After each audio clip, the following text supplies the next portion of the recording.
Na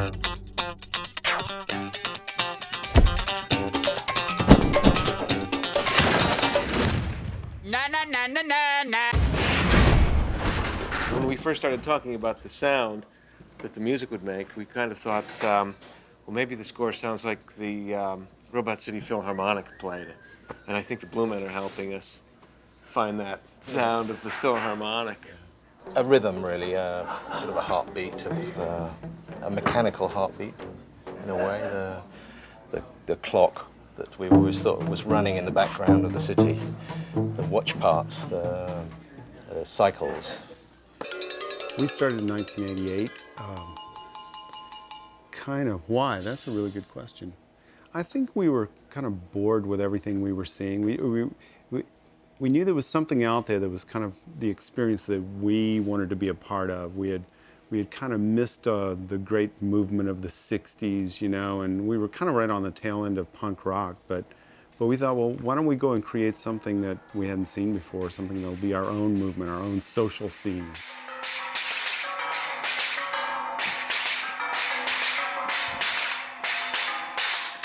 When they approached us from Robots, we thought, well, this is interesting. Tell us more. And they showed us a few scenes from their world.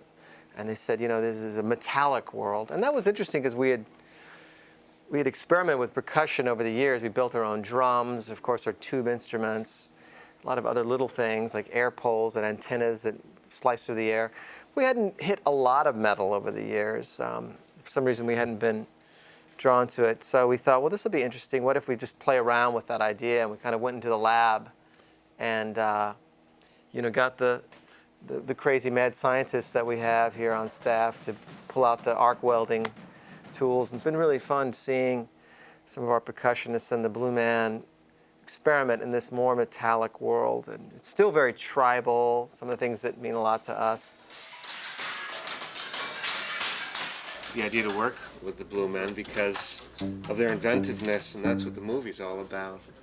There was no other plan than to get together and see if we could come up with something together and, you know, invent a sound for Robot City. To hear Chris talk about where he got his inspiration, and to hear him talk about his process and what he hoped for from the movie made us feel excited to be a part of it.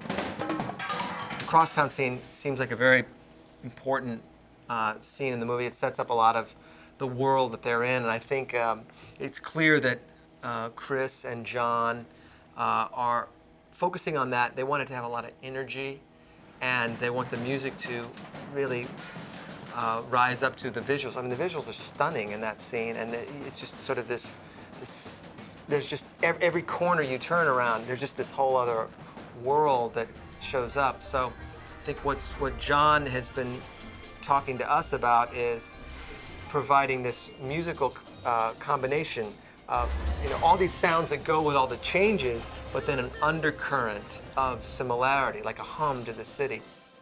So if you think of New York, you know, there's a different thing on every corner, but there's an undercurrent rhythm to the whole city. And so there's that mixture of order and chaos that I think John seems to be looking for.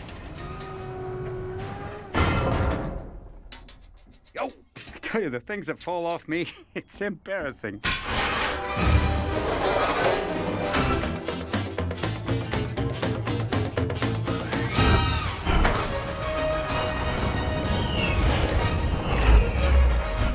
The scene is so convoluted that there's so many different sections in it that I've been doing it in pieces rather than trying to stop and follow.